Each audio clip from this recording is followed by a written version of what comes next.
Hello and welcome to the latest edition of Lunchtime Learning. So I'm delighted today to be joined this afternoon by Kim Lidbury.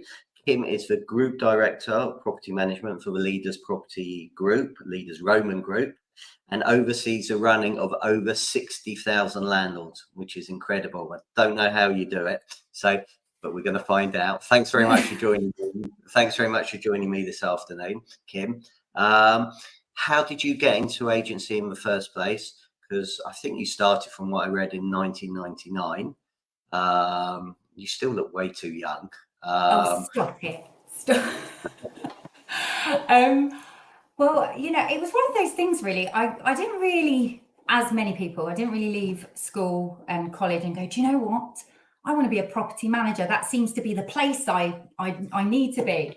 I kind of just fell into it. I'd been at college doing business management, finance, and all of that sort of stuff, and had started working actually in Westminster University Law School for the dean of the school, just doing some administration. And my boyfriend at the time was an estate agent and wasn't really happy where he was. So I thought, you know what, I'll help you out. I will Google and find you a new role because, I'm that type of person. And on I went searching for a role. And as I was reading through them, I thought, oh, this role sounds interesting for me. And actually, all it was an administrator in Foxtons in Park Lane. At the time, they had the beautiful office just off in Mayfair, directly on Park Lane. And where I was, it was a fabulous place to be, but working for the Dean of Westminster University, they're quite self-sufficient. And so I used to just rely on them giving me things to do. So if you didn't have anything to do, you'd kind of sit there. And I realized quite quickly that just waiting for someone to give me something to do was not kind of where I wanted to be. So off I went to this interview, met with the HR team, went into this beautiful, impressive building. And, I just turned 19. So everything was a bit of a wow to me at that point. And sat and spoke to them and they said, you know what, admin, branch admin, I think you would fit really well within property management. And they created this role for me. It wasn't available at the time, some sort of trainee, tenancy manager, property management role for me to start working. So in I went, first day, got the job, going back to Park Lane, very excited about going to this beautiful office, went in, they came and got me and took me promptly down to the basement where there was about 40 of us sat in the bottom of Park Lane in a basement with no natural light coming in. But you know what? It was absolutely amazing. The people were fantastic. It was at the time Foxtons were in the midst of growing. So they had quite a lot of new staff, some really long-term staff. And that was really my first direction into the world of property management. It was my first kind of big girl job, I suppose. And it was really daunting because you've gone from, 18, 19, not really having conversations with grown-ups to then speaking to people about properties, predominantly, in Park Lane, St John's Wood, Notting Hill, people, that expected value for them. They had great properties. These properties were stunning. And there I was, 19 years old. And I've not been blessed with a deep voice, Stephen. So at the age of 19, my voice probably sounded like I could have been 15. So I'm now speaking to these people, with this kind of high pitched voice and them thinking, goodness, who is this person? How old are they? So very quickly, I had to learn everything because I realized quickly how I can gain their confidence is by the knowledge and the conversations that I can have rather than, the first introduction to what possibly sounded like a 15-year-old. So I learned lots and lots, and I learned, very quickly how to talk to people for them to kind of build the trust with you. And it was thanks to a lot of my colleagues around me as well. After about 6 months, Foxtons, as I said, grew. We went to Chiswick Business Park and there was wall to ceiling window. We were allowed out into the light, walls to ceiling windows. And this environment that they created was absolutely fantastic. We had loads more people coming in.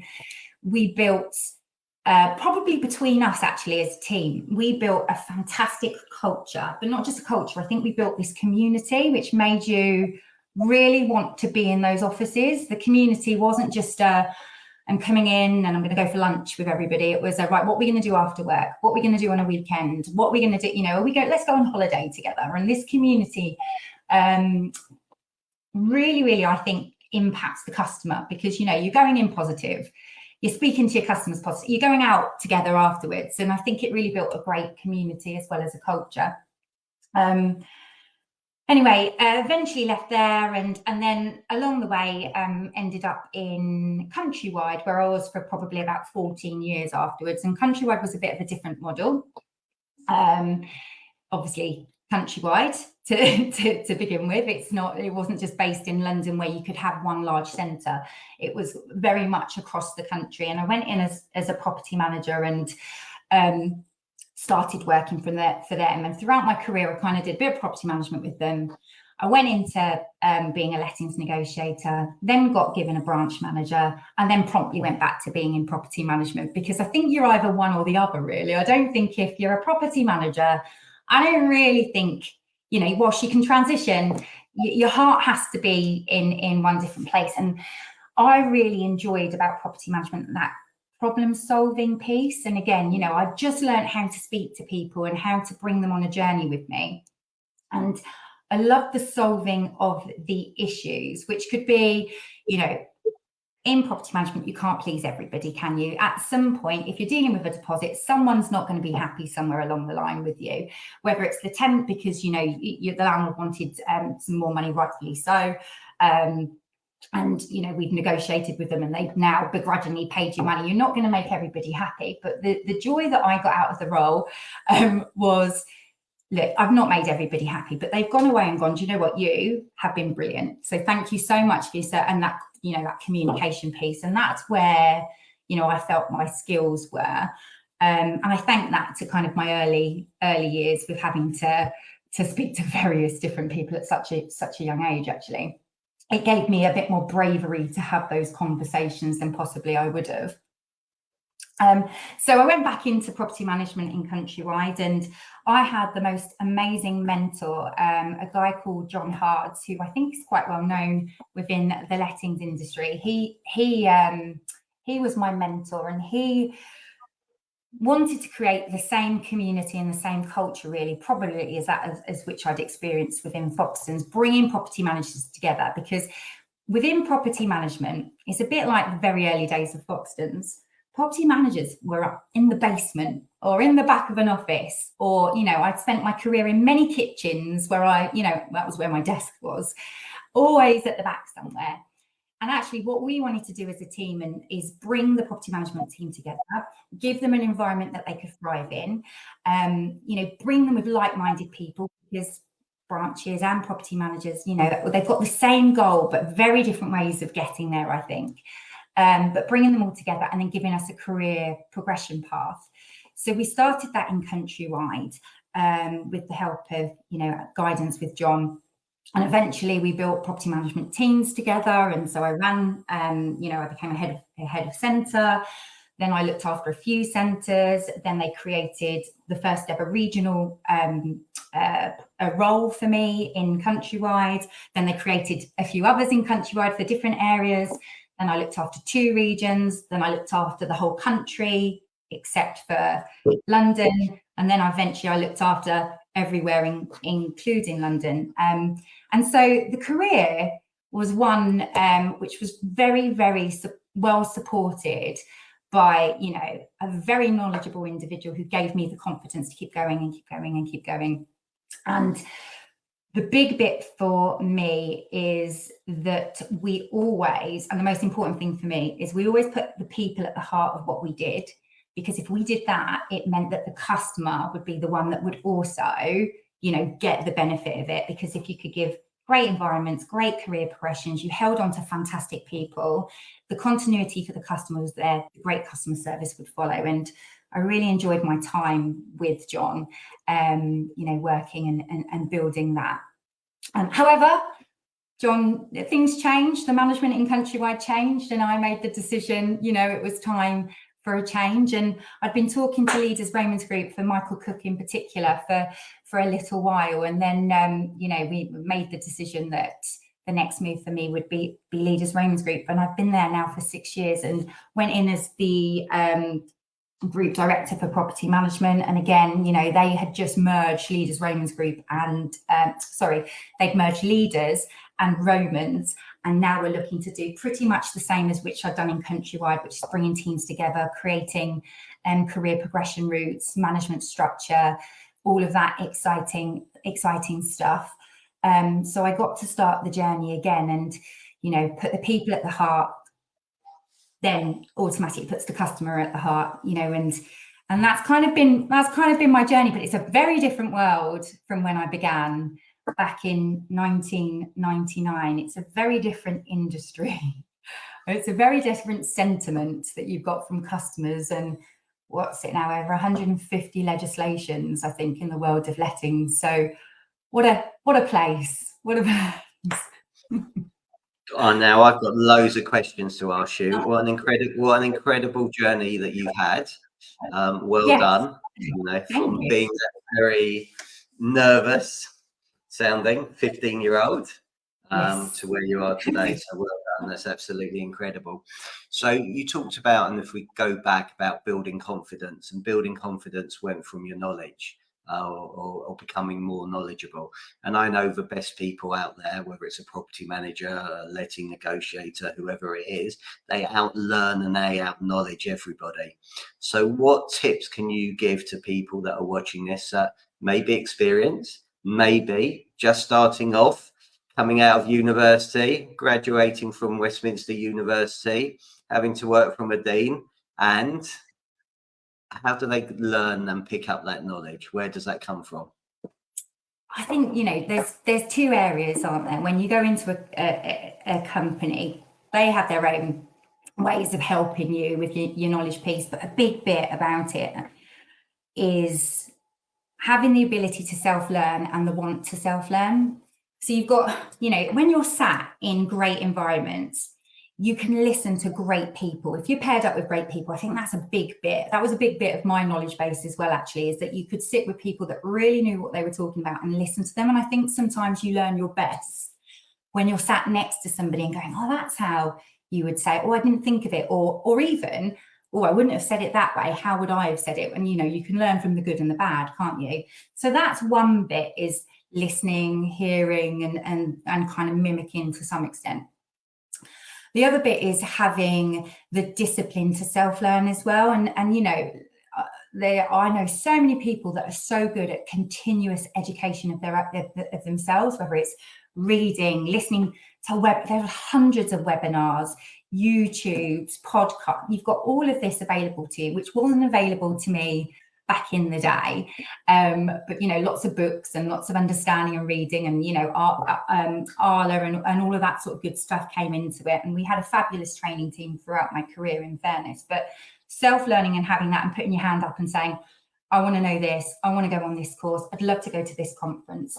That really not only shows the business that you're in, that you're really willing, and actually this is someone to watch out for, because they have a thirst of knowledge, but actually the education it provides you, and I think sets you up, actually, because if you can do that at the very start of your career, self-educate and self-learn, you'll continue doing that through your entire career. And there is never a time, no matter how experienced that you are, that there isn't something you don't know. And, you know, in my world, in property management, I'm sure in everyone's world, I think I learn something new every day. Whether I retain it or not is a different thing, but you learn something new every day, but it is always pushing yourself. I think you can't rely on other people to keep you educated and keep your knowledge. You've got to have that self-discipline. I think that's so important. 100%. So as you said earlier, lettings, you have some challenges. You have some challenging landlords and you have some challenging tenants. So one of the things, and you talked a lot about communication. So how do you become a better communicator? And how do you, I suppose, detach yourself from people who at times are most probably shouting and screaming down the line and not taking it personally? Yeah, I mean, look, you're always going to take it a little bit personally, aren't you? Because, you know, ultimately that's human nature, I think. But detaching yourself is really difficult. I don't think everyone's particularly mastered it. I think the bit for you is making sure that you have all of the information and all of the facts, and think, do you know what? How would I feel if I was in their situation? And I think that's a big thing, is our role has to rely on empathy and understanding. You know, it's people's homes at the end of the day, isn't it? It's people's homes, or it's people have emotional investment in either they live in the properties, they're emotional about things that are going on, or it was their family home, you know, whatever it might be. And as a landlord, they can see something's gone wrong. So you just have to think, like, actually, it's not at me. I don't want to take this. It's not personal. I need to just put myself in their shoes. Sometimes that's really, really hard to do. If you've got someone quite upset at you, it can be really, really hard to do. But communication remains really strong. You've got to make sure that you're calling people when you say that you're going to call them, right? Because that always calms people down. If you don't call them, you're going to get more of a heightened response, aren't you, ultimately? But I think there's loads of things out there, actually, from a technology point of view, that can also really help from a communication point these days, more so. Lots of different pieces from goodness, you've got FixFlow Pro these days, haven't you, where you've got a really good communication piece that can keep people up and updated with what's going on. You've got things like, have you heard of the depository, I know. platform? Do you know what? I'm going to upset Christian because I haven't got his hoodie on. I've got Agents Together. And on the back of my depository hoodie, it says Joel Brown's dad. So actually, this podcast isn't being done by Stephen J. Brown. It's being done by Joel Brown's dad. So there you go. Yeah, but I mean, the depository as well. I mean, that's you know, I really like the depository as an end of tenancy piece. So, you know, it's for those that don't know, it's a bit of technology that you can use to help negotiate the end of a tenancy. And that tends to be one of the most emotive subjects, is an end of tenancy. You've got tenants who clearly want their money back. You've got landlords that want their property put back in the right condition. And I think it's quite an emotional conversation. And that's probably where you can get a lot of frustrated people coming at you. So using a platform like the depository takes away the emotion, because actually it provides you can put your tenancy agreement in there, you put your inventory in there, you put your checkout in there, you put your invoices in there, you put your special clauses of the tenancy agreement in there. So, you know, if you're saying to a tenant, for example, you didn't clean the property well enough. Now, if you're on the phone, people would start telling you, I cleaned that property better than when I moved in. That's our age-old phrase. Whereas in the depository, it's very, very factual. So you put in your information and you go, look, this is the condition as per the inventory, and you can see a picture here of what it was like when you moved in. This is what it moved out. Here's your tenancy agreement. Here's the clause to say that you need to do it. And here's a copy of your invoice before you moved in versus your invoice when you moved out. And it becomes really factual, takes the emotion out of it. So using product and tech like that not only can help the customer journey, but can help alleviate some of that tension, which unfortunately in those emotive subjects can really, you know, what it comes out, doesn't it, in things when anything involves money. I think it can be quite frustrating. 100%, definitely. So you've obviously interviewed loads of property managers over the year. You've mentioned some great traits that they have: empathy, communication. I love the fact that you called the community. Where do you find these property managers? How do you find them? And what other qualities are you looking for when you employ them? Yes, really good question. Because you've got a mixture, haven't you? You've got a mixture of already known, fantastic, experienced property managers, and you've got the 19-year-old me's as well that have had absolutely no experience. Although they don't have to be 19, clearly, they can be whatever age. But so, I mean, listen, it's really easy to find the experienced ones, isn't it? Because you've got fantastic LinkedIn profiles on people. You can create conversations with experienced people quite easily now without even having a job available to you. So one of the things I really push my teams and I really love doing is meeting a lot of different property managers, even if you don't have a role, speaking to them, talking to them about what, you know, what they're doing in their career, etc., and just kind of really keeping in touch with those people that you know that are great, so that when you have that role, they know a little bit more about you, they understand the company, you understand a little bit more about them. And let's be honest, I don't know if anyone else is finding it, but there's a lot of people these days that don't actually want to move. I think the climate's maybe pushed people to want to stay where they are. So they really have to like you these days to want to come and work for you if they're really, really good. And obviously their current places that they work for as well want to keep them. So you've got to really do a bit of a beauty parade, haven't you, these days, just to make sure that they understand who you are. So I find that that's a really good thing, is kind of spending a lot of time with them, going for a lot of coffees with people, even if you've got nothing that you've got to offer them. And then the big thing for me is being really open-minded about people that haven't had experience, because we've all come from somewhere, right? And that age-old saying is, oh no, you haven't got enough experience. But how do you get experience if someone's not willing to give you that opportunity? And you've got to remember, you were there at one point. The basics for me is, having someone that can communicate, can have those conversations, somebody that has got a drive. And that drive for me, I think, as I mentioned, the drive to self-learn, the drive to really want to take something and succeed. And somebody that, you've got to like having conversations with people. Our job is about communicating. So you've got to have somebody that wants to have a conversation, wants to do that problem solving piece, and wants to build, I suppose, their own reputation as being a great customer service provider. So there's lots of qualities, isn't there? I think you've got to be a good listener, haven't you, as well? You've got to really listen, but not only do you have to listen, you have to hear, and they can be two different things, can't they? It's what are you listening and what are you hearing? It's the two very different things. But yeah, gone off on a tangent there, haven't I? Sorry. That's a great answer. Great answer. How do you find somebody, because I speak to a lot of property managers, and at times I see them banging their head about, I can't believe that they're just not listening to me. They're just not listening to me. I've had enough. I can't take it anymore. How do you take them, calm them down, and understand to resolve the issue? Because I'm sure that you've had a few of those. Oh yeah, absolutely. Look, it's difficult, isn't it? Because I think you have to let people know, if you keep doing. Are you doing the same thing? You're having the same conversation? Because if they don't understand it one way, maybe you need to sit back and think, right, how am I supposed to be communicating this? Am I communicating it the right way? Do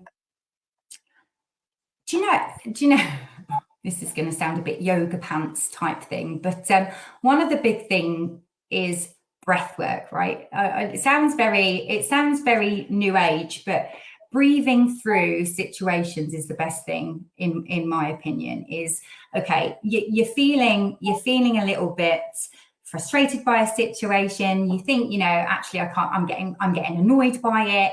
Let me just breathe through it. Have a moment, have a breath.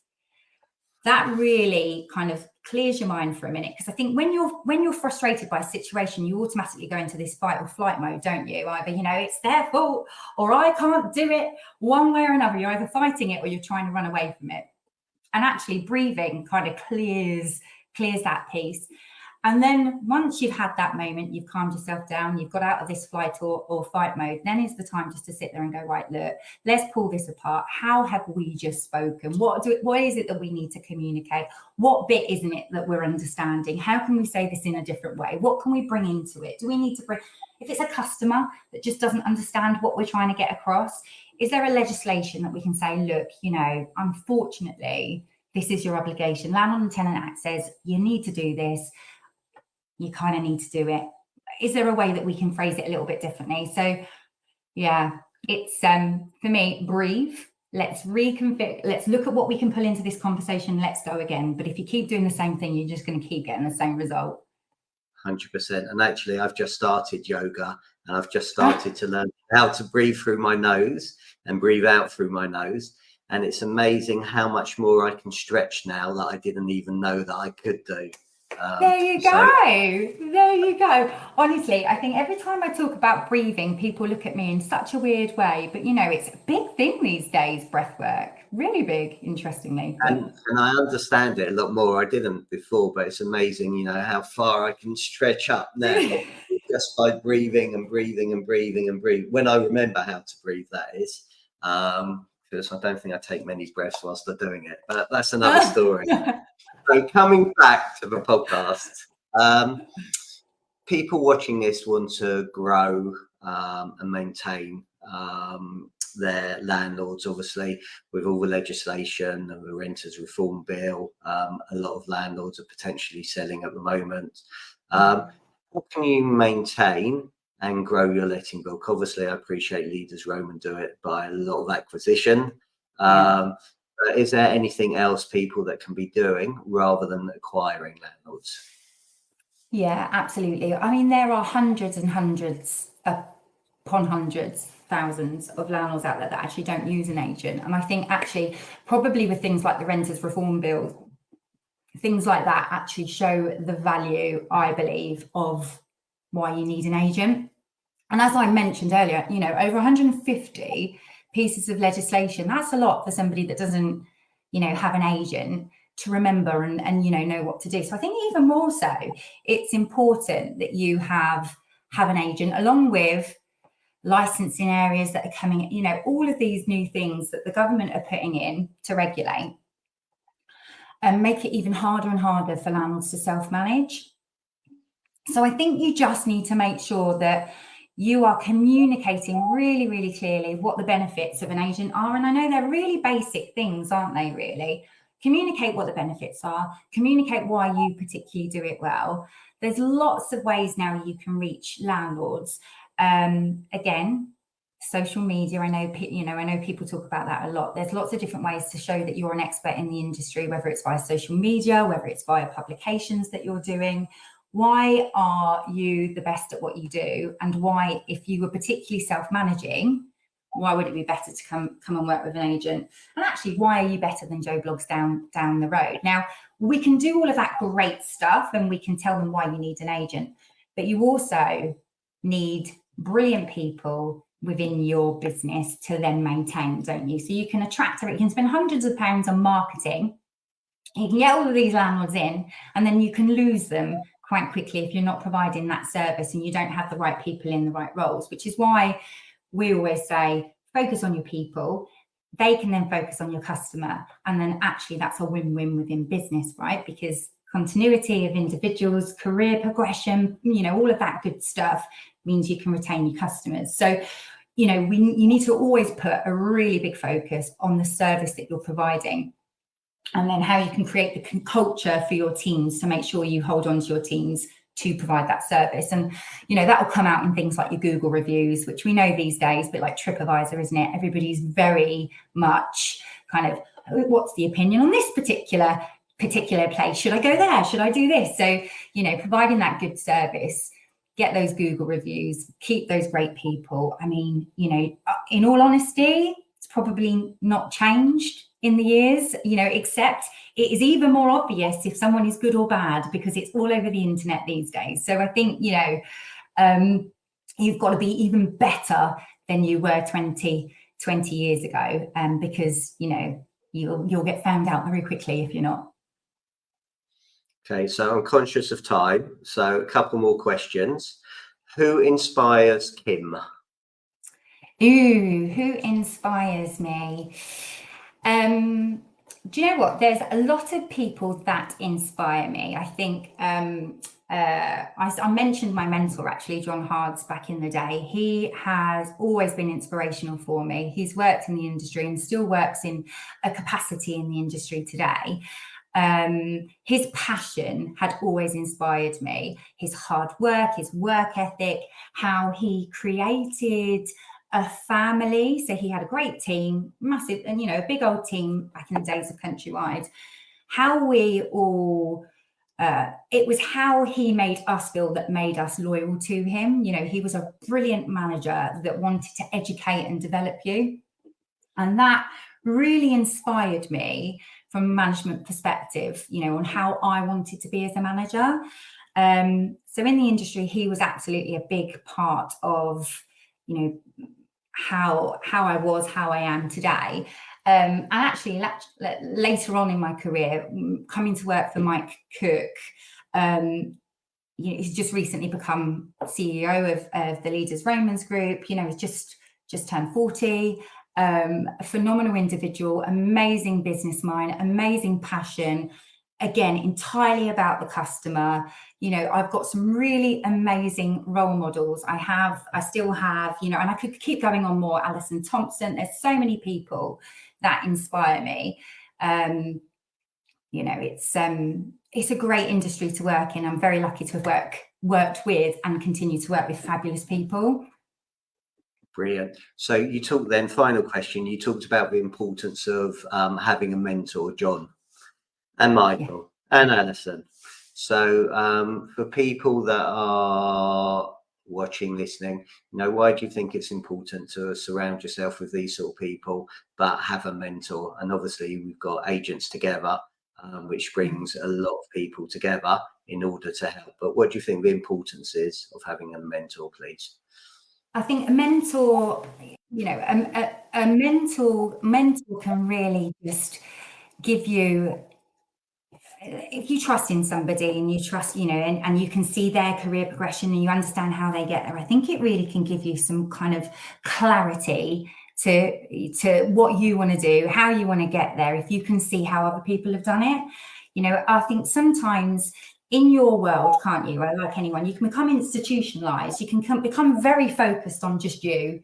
This is what I'm doing, this is what my team are doing. And sometimes you need someone to pull you out and give you a better perspective or a bigger perspective, or, you know, actually sometimes to kind of give you that 360 and say, oh, you know that you do this little bit of a habit here, and maybe if you changed it, this might happen. So for me, a mentor shapes your experience within an industry, and it can shape you as a person.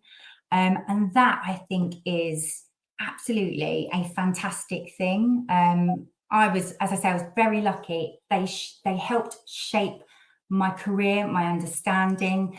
I just think it is, if you have a mentor, it is such a valuable thing, and use it to the most, because, you know, if you don't use it to the most, you don't get a lot out of it. So use it to the most, and I think it can really enhance your experience, your career, and you individually. So yeah, definitely would suggest it's a good thing to do. Brilliant. And if people want to get hold of you, Kim, how do they find you, please? Fabulous. Well, I'm on LinkedIn, Kim Lidbury. My details on the Leaders Romans Group website as well, if you fancy popping across to there. So yeah, I'd love to hear from anybody. If anyone's got any questions, I am here. Brilliant. Well, look, thank you for your time. Thank you for being a wonderful guest. Thank you for sharing so much. I'm really, really grateful. Thank you, everybody, for watching and listening. I'm really grateful. Please like it, share it, get it out there. Share it with all your friends, colleagues, property managers, lettings, anybody and everybody. And thank you very much. And look forward to seeing you on the next one, everybody. Thanks very much, Kim. Thank you.